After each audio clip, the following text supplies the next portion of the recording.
देखो गीता का प्रत्येक श्लोक महामंत्र है। उपनिषदों को दुहकर मथकर निकाला है। उपनिषदों का जो अमृत है वो गीता है। और कोई हमसे पूछे कि जी गीता के 700 श्लोकों में आपको कौन सा प्रियकर रुचिकर लगता है, तो वो ये है 15वें अध्याय का निर्माण मोहा जित संग दोषा अध्यात्म नित्या विनिवृत्त कामा द्वन्द्वैर्विमुक्ताः सुख दुःख संगैर् गच्छन्त्यमूढाः न पदमव्ययम् यही निर्माण मोहा जित संग दोषा जित संग दोषः। इसी के लिए तो कहा सत्संग करो। जित संग दोषः, संग से दोष पैदा होता है, इसलिए सत्संग करना चाहिए। महाऔषधि है, कल्पवृक्ष, सब कुछ देता है। हम भारतीय इतने भाग्यवान हैं। हम भारतीयों के भाग्य की क्या सराहना की जाए। सच मानिए, हमने पश्चिमी देशों में सब कुछ देखा, सत्संग नहीं मिलता है। उसका आयोजन करना पड़ा। बड़े भाग्य पाइए सत्संगा, बड़े भाग्य से मिलता है ये सत्संग। जानते हो किसे कहते हैं? साधु का जीवन में आ जाना ही सत्संग है।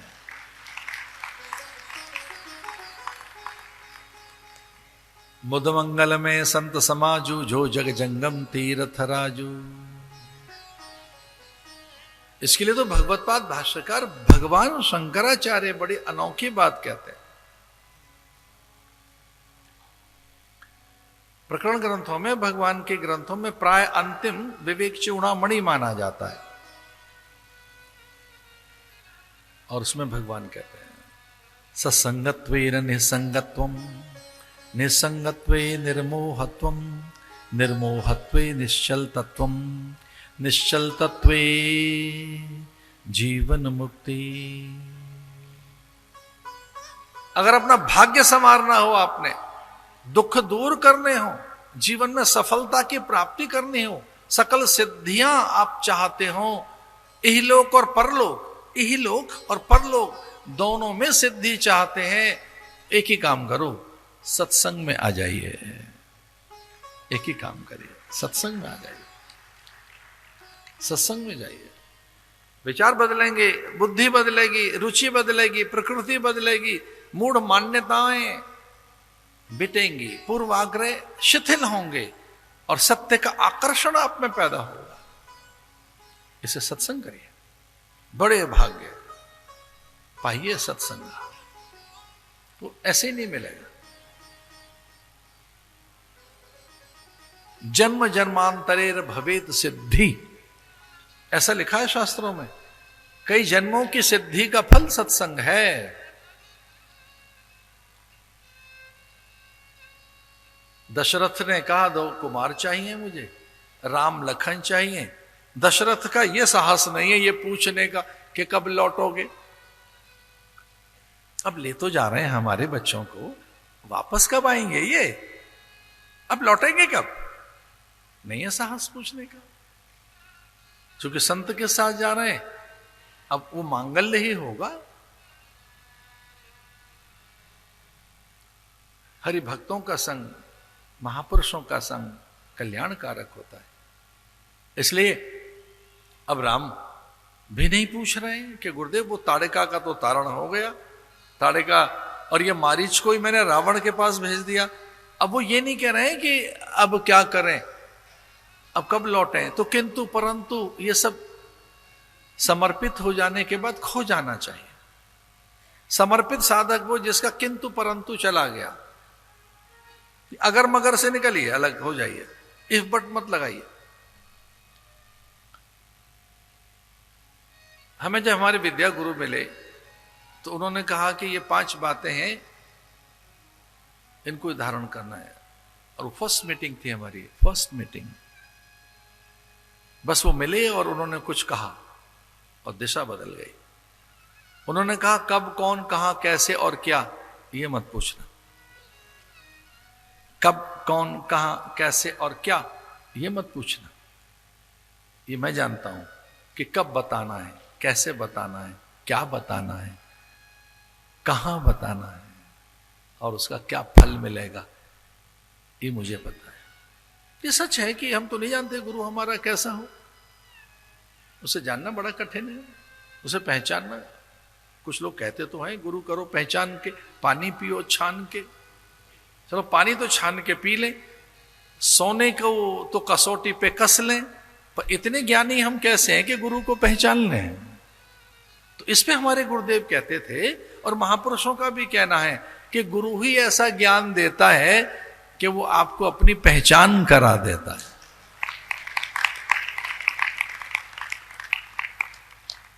और ये गुरु कुछ और नहीं है, भगवत संकल्प का नाम गुरु है। आपके जीवन में जो कल्याण होना है, आपका जो समाधान होना है, आपके जीवन में अहलौकिक पारलौकिक जो पूर्णता आएगी, उसका साधन है गुरु। और ये ईश अनुग्रह है। ये भी एक भेद की बात है कि जब भगवान का अनन्य अनुग्रह होगा तब वो कोई साधन बनकर ऐसा आ जाएगा, सत्संग, सदग्रंथ, शतशास्त्र अथवा तो संत। तो संत, शतशास्त्र, सत्संग आदि ये भगवान के अनुग्रह का ही फल है और कुछ नहीं। गुरुजी चल पड़े आगे, राम पीछे पीछे। इसका अर्थ अनुगमन करो, इसका अर्थ अनुशीलन करो। महाजनो ये निकत सपंथा, किधर चलो? जिधर महापुरुष गए उधर चलिए। वेद विहित मार्ग पर चलो, शास्त्र सम्मत मार्ग पर चलो, महज्जन द्वारा आचरित मार्ग पर चलो, गुरु द्वारा उपदेशित मार्ग पर चलो। गुरु चल रहे हैं और पीछे पीछे हैं। बड़ा सुंदर वन, उपवन, अनेक वीथी वाटिकाएं, अनेक सरित सरोवर, झरने। एक सुंदर उपवन में से निकलते हुए गुरु जी जा रहे हैं। अद्भुत एक सुंदर वन। लेकिन वहां एक ऐसा वन दिखाई दिया, एक ऐसा स्थान दिखाई दिया जहां हरिति मां नहीं है। तालाब है पर सूखा है, पेड़ है पर उनमें वृक्ष नहीं, शाखाएं नहीं। चारों ओर के उपवन हरितिमा से संपन्न है, फल फूल हैं, कुरंग मतंग मीन, न जाने कितने पंछी, मछलियां, अनेक फल फूल, सुंदर लताएं लटक रही हैं वृक्षों पर। जम्बू, तमाल, पाकर, रसाल, अश्वत्थ इत्यादि, कदली कुंज कितने। लेकिन एक आश्रम ऐसा जहां पर सूखा है, निर्जन है, वहां जल नहीं, कोई खग मृग पशु पंछी नहीं है। आश्रम एक दीक मग माही, आश्रम एक दीक मग माही, खग मृग जीव जंतु तानाही, खग मृग जीव जंतु तहनाहि।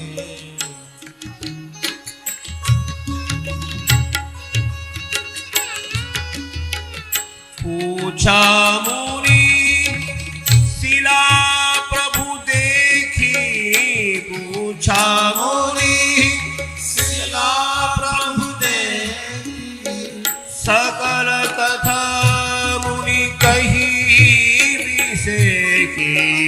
आश्रम एक दिन मग माही, खग मृग जीव जंतु तानाहि।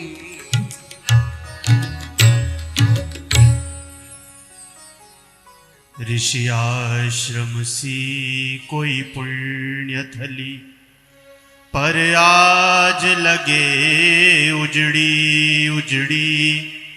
नर नारी नहीं पशु पक्षी हुना, सुनसान दशा बिगड़ी बिगड़ी। तरु सूख रहे फल फूल बिना, गति जानन की उत्कंठा बढ़ी।